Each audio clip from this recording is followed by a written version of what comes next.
First of all, can everybody hear me? All right, okay, great. So there is a reason why I mentioned Turkey and language learning in my bio, because these two helped me to come up with the topic that I'm here today to present. Well, for obvious reasons, when I moved to Turkey, I had to study the language.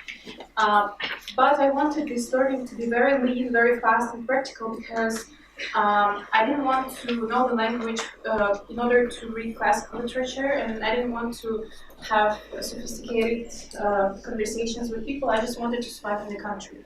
That's all. That's when text memorization came into the scene.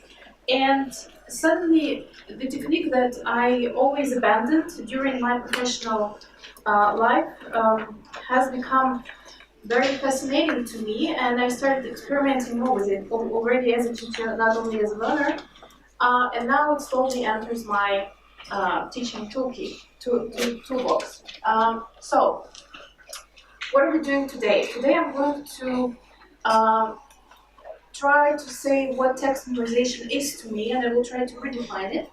I will also try to explain why exactly it is okay to bring it back, and what kind of benefits you get if you bring it back. And I'm going to show a couple of activities, and I'm going to demonstrate how exactly you can do it without much pain. So, but before I start presenting, I want you to turn to someone next to you. And I want you to share the experience of text memorization, of your experience as a learner, whether it was positive, negative. Just try to remember your past, whether you ever memorized text or not. So could you do that? If you don't have a partner, you can just reflect on it.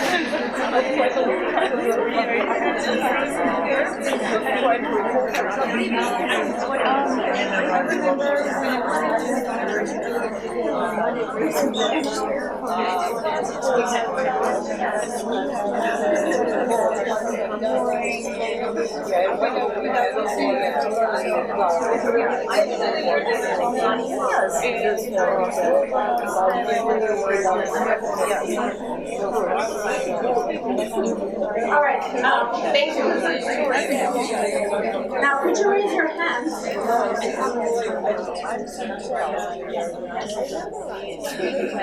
All right. Attention, please. Could you raise your hand if your experience was negative? Yes. Could you raise your hand if your experience was negative? Okay. Could you raise your hand if your experience was positive? I kind of expected the other way around. Could you raise your hand if you've never memorized text and you have no experience with it? Okay. Okay, interesting. So, I will start with a short story of my own. Short story of learning English. I went to an ordinary school having ordinary English classes, which were mostly based on grammar translation method. I was also preparing to get accepted into university in the English language department, and when I was at school, the Russian national exam was something new, and at that time, all universities had their own entrance exams. What they mostly required was to be able to talk about a particular number of topics, and what the candidates did was actually just learn these topics by heart. And my tutor, who was helping me to prepare for the exam, was very generous when it came to text memorization. She would assign text from this particular book, maybe something like that, which had very long, stilted and artificial texts about English weather, Moscow Kremlin, sport, and so on. Okay, I hated that experience. I did it anyway because I wanted to get into the university. But then when I got there, this book came. And for someone who doesn't know this book, who is lucky enough to not know this book, it contains lots of drilling exercises and excerpts from classical literature, which we also had to learn by heart and memorize. And for most people, the results seem to be this. And for some people who don't speak, there's somebody who don't speak Russian, it says that I want to walk around London, stop English people, and with a straight face pronounce London is the capital of Great Britain. Well, but then this happened to me. Well, you can see a piece of paper. I have lots of papers like this at home. It contains the Turkish dialect. Every time I had some social situation, I would write down the dialogue. This one contains phrases like, could you print the photos that I have on my stick, like on this folder, one copy of each. And what I would do, and my friend would help me with coming up with this dialect, and I would learn this dialect by heart. I would imitate the Turkish pronunciation. I wanted to sound as Turkish as possible because I didn't want to be identified as a Russian, so sometimes can be dangerous, just because of too much attention, not because of safety reasons. And I would just memorize it. I would go out there and I would get what I need. In this case, I would get the photos that I needed. And as I said, I have lots of papers like this. And I kind of started thinking about text memorization, and suddenly I remembered two more cases in my life. This was MTV, and when I was a teenager, MTV was very popular. And cassettes, at that time there were cassettes, they were really expensive to buy, and I would get involved in my first experience of copyright violation. I would put the cassette recorder very close to the TV. I would record the sound of Britney Spears or Whitney Houston or Celine Dion or something like this. Then I would listen to these songs and I would do something that we teachers call today decoding. But it was terribly done with the Russian alphabet, decoding American songs. And then I would learn these songs by heart because I wanted to sound like Britney Spears and I wanted to sound like Whitney Houston, and without looking at paper, you know. And then there was friends, and probably many of you also studied English with the help of friends. Back then, I made some friends with Americans, and they were young guys, and I wanted to look cool to them, to look funny. And what I would do, I would memorize lines from Friends, and I would memorize jokes in order to retell to these friends, and kind of again to look sophisticated that I know American slang and so on. And again, it was a lot of memorization, and also because of watching it over and over again, I kind of still remember most of the lines from the show. So why am I telling you these two stories? I just wanted to show you that memorization as a technique can be both negative and positive. And the difference seems to be lying in the way you do it, in the manner you do it. So in the first story, memorization was just committing something to memory. It was not something I wanted to do, it was not interesting to do, it was kind of forced, and no result as a result. But the second part of the story, in the second part of the story, it seems like effective memorization is committing something to memory in an intended and engaged way.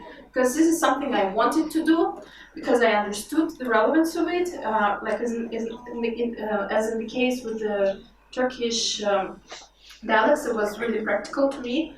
And I was deeply, deeply interested in that. And the result was very positive for me, and I kind of saw the reasons. I saw the effects. And then I started thinking more about it, and I decided to experiment with my students. And at first, I kind of suspected that my students might not like it, because it's not nice when somebody tells you that you must memorize something by heart, but surprisingly, it went just fine, and my students, to some extent, enjoy this activity. So now I want to tell you a little bit about the benefits that I can see in my own language learning, the experience of my students, and also the experience of so-called polyglots, people who are interested in studying languages, people who I talked to about it, and who I read about. So the first language is the first that gets all the benefits when you memorize text. So when you memorize a text, you kind of learn vocabulary in the context of the text, and you create this very, very strong associations within this text, and it's easier to remember vocabulary. Again, in the correct form, surrounded with the correct meaning. So, and also there is no so-called analytical sentence building. The students don't build the sentences word by word. They just come up with the whole sentence without thinking about grammar, about using the right word. Lexical approach with the chunks and collocations seems to be addressing the same issue, but the problem with the lexical approach is that, again, people don't know how to connect these chunks and collocations, and as a result, so it's more difficult. And also, when you memorize the text, you never do it silently. You always have to say the text again and again, so pronunciation gets improved as a result, and the importance of sentence stress and the importance of intonation reveals itself to the students. And again, suddenly they start attending to it more when they speak. It has now meaning to them. And when you, again, memorize the whole text, you memorize the way the text is organized, the way the sentences are connected. So a low-level speaker might say, when they just speak, they might say a sentence like, I like different animals, I like cats and dogs. But they can't prepare the sentence in advance. It could be more natural, something like, I like different animals, for example, cats and dogs. So there is the phrase, for example, which connects the example itself in the first statement, and there is no repetition of I like, and the sentence is sort of more natural. So, and when they rehearse such sentences, it's easier for them to organize texts. So the second bulk of things that benefit from text memorization is confidence. Students become very, very confident when they know what they're saying. And the first thing is readiness and correctness, and it's in quotation marks for a reason, because the phrase was taken from Jane Eyre, famous book by Charlotte Bronte, and where Jane Eyre shares her experience of learning French, and she says that she would learn the French text by heart, imitating the accent of her French teacher, and the next day she would meet with her French teacher, and they would practice speaking using what she had learned before. And Jane Eyre admits that this kind of practice gave her the feeling of readiness and correctness. And this is what we call today fluency and accuracy. But not something separate, like separately fluency, separately accuracy. These are two inseparable things, something that I would say fluent accuracy or accurate fluency. And as a result, students are motivated because they get this feeling and because they can do things that are not to their level. They don't do these I like sentences all the time, but they can use more sophisticated language. And the next thing that is probably surprising is that memorizing chunks of information is very important career skill. So I work with business students, and when we talk about high-stakes presentations, these kind of students or employees, they have to memorize these presentations. They cannot just go out there and say whatever they want to say. They have to follow closely the text that has been written by themselves, and in the case when it's very top level of management, actually the texts are created by a team of professionals, presidents. They don't just go and publicly speak whatever comes to their mind. The text is prepared for them, and they have to learn it by heart. And when we talk about professions like blogging, and so on, also YouTube bloggers speak, they admit that they prepare scripts, which they memorize, because they cannot, again, sit in front of the camera and say whatever they need, otherwise it's going to be not very structured, not very organized. It's not a secret to anybody. And actually, TED presenters, if you find the official guidelines of TED Talks presentation, TED Talks organization, they say that you must memorize your presentation. It's in the official guidelines. And you must rehearse it so much till the presentation doesn't sound like it has been rehearsed before. So it must be as natural as possible, but through a lot of repetition, memorization, and rehearsal. And of course, cognitive benefits. Basically, by memorizing, you enhance your ability to remember things, and everybody knows that memory is key in language learning. So without good memory, it's difficult to learn languages or anything else. And something that I call mental liberation. It's probably a complex concept, but like I will give an example. I have a friend. He is a very talented pianist, and he gives mind-blowing improvisations. But I know him very closely, and I know that he spent hours, hundreds of hours, thousands of hours by memorizing classical works. And without these, he wouldn't be able to improvise on such a high level, because when you automatize your low-level skills, you're able to perform on a high level. And this is what can happen in the classroom. Once some simple things can be memorized, students are actually able to do high-level things, and they can do very creative things, speaking and playing and quest and everything that creative educators like. So, how to actually bring it back? Of course, I'm not going to tell you that just give the text to the student and help with it. So the first thing is that you must remember about is the text itself. This is not the text that I mean. By text, I mean, of course, this is a text. But the choice of the text is very important when you memorize them. When we talk about text, we forget that text can be dialogues, very short dialogues. They can be film scripts. They can be poems. They can be, for example, this is an actual work of my student. Was a question, and she would give an extended answer to the question about why exactly she likes in the company where she works.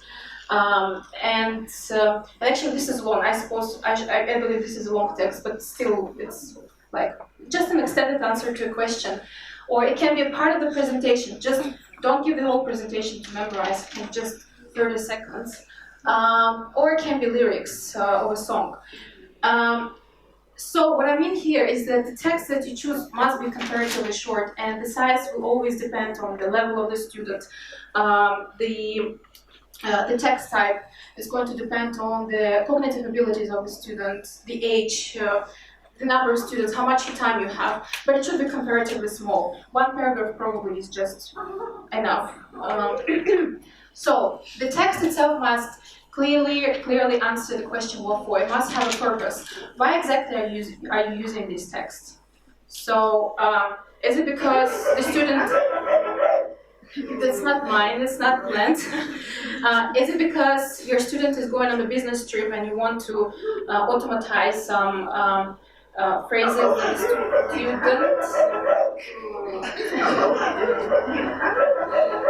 No? This is frightening sound. For example, the student is going to go through passport control, and probably this kind of dialect could be automatized, could be memorized.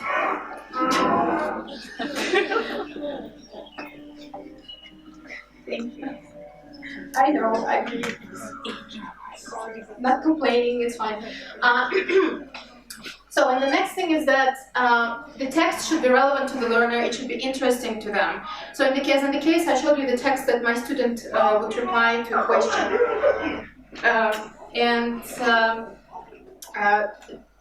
My student was like genuinely interested in learning that answer because if anybody here works with business English students, most employees, they have to go through appraisal interviews.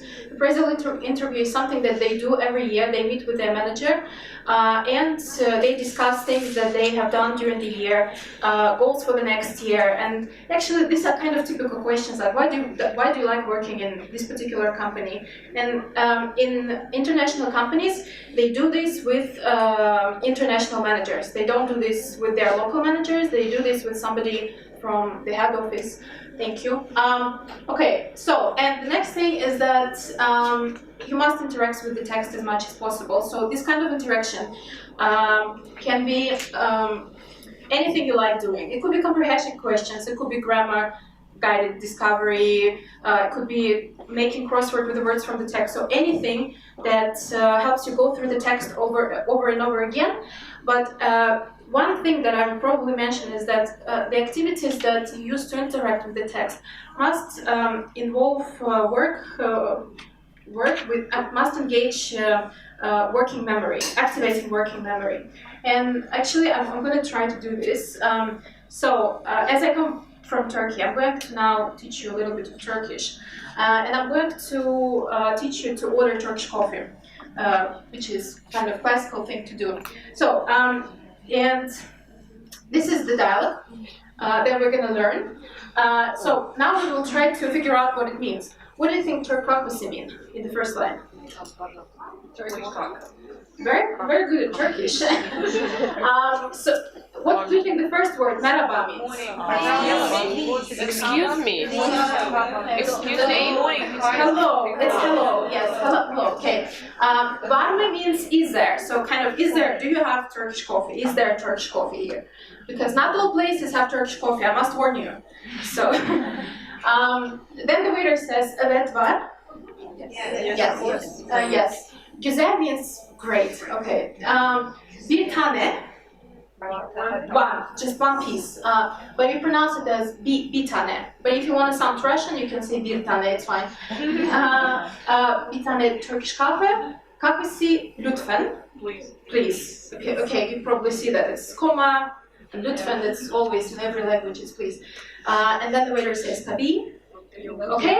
Yeah, no, like, it's okay, like, fine, I will bring it. And we drink the Turkish coffee and teşekkür ederim, thank you. Yes, so see, you're really good at it. This is the translation, in case you didn't memorize the meaning.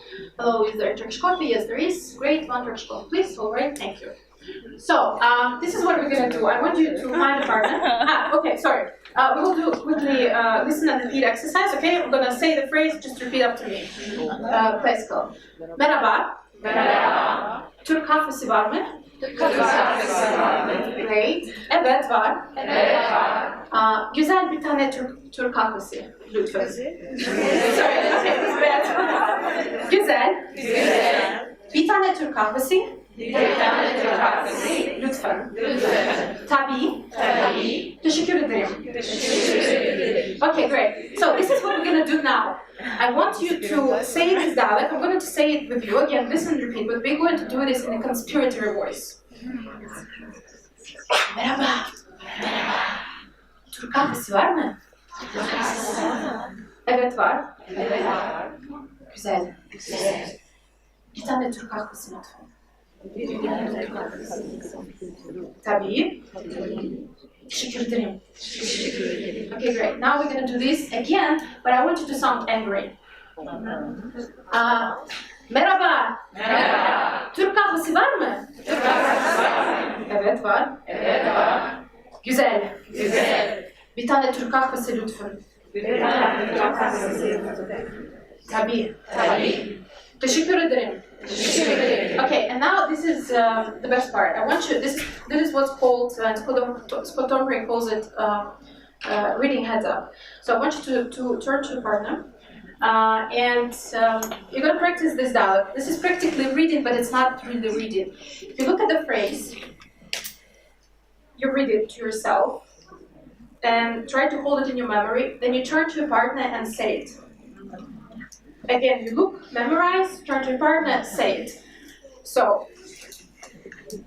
let's try it.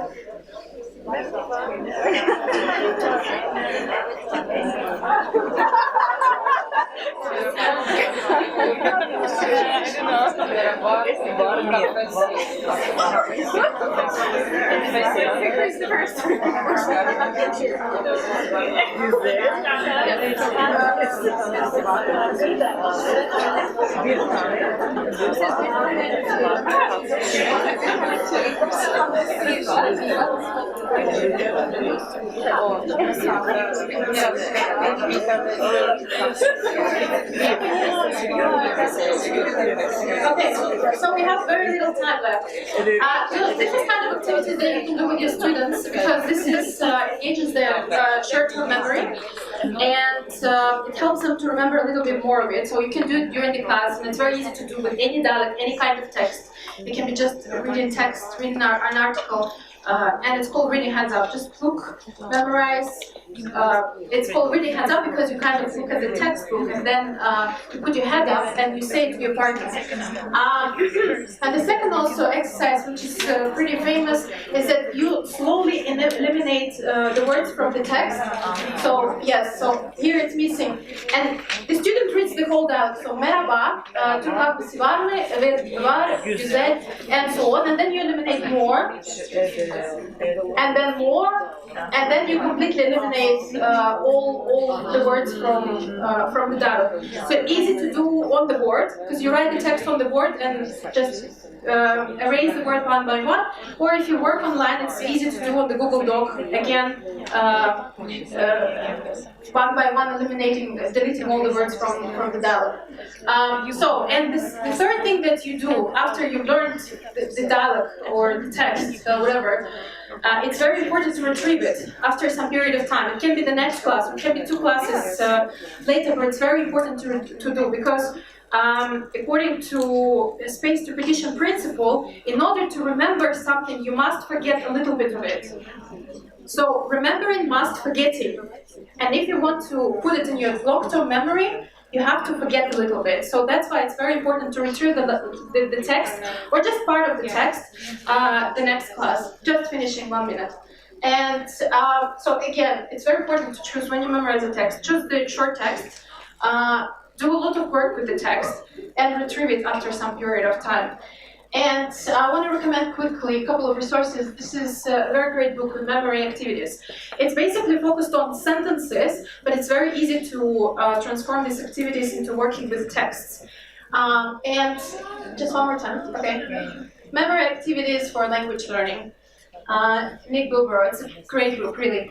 And there are 3 applications that you can also use. You just upload the text, and the application, so you don't need to do a lot of work. Application also, like I showed with the Turkish text, eliminates the words from dialogue. And basically students can learn this text by themselves. The only thing is that all 3 applications are available on different platforms. The first one only Microsoft Store, the second one only iOS, and the third one only Android. So it's like it's an open niche. If somebody is a developer here, you can develop an application for language learning, for learning by heart. Yeah. So I mean, open opportunity. Just use it. The final word. So yes, my point is that text memorization can be old-fashioned. It can be dull. It can be boring. It can be labor-intensive. It can be traumatizing. But then it doesn't have to be. So teşekkür ederim. Probably you have any questions, Olesya? If yes, raise your hand. No. No, oh, there is one more. Wait. Microphone, please ask the questions only into the microphone.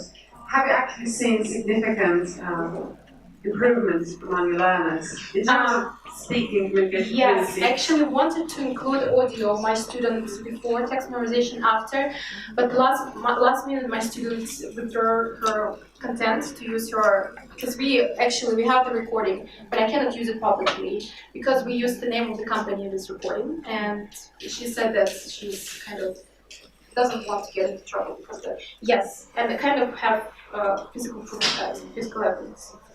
They speak better and feel more confident in general. Thank you very much. We don't have any time left, but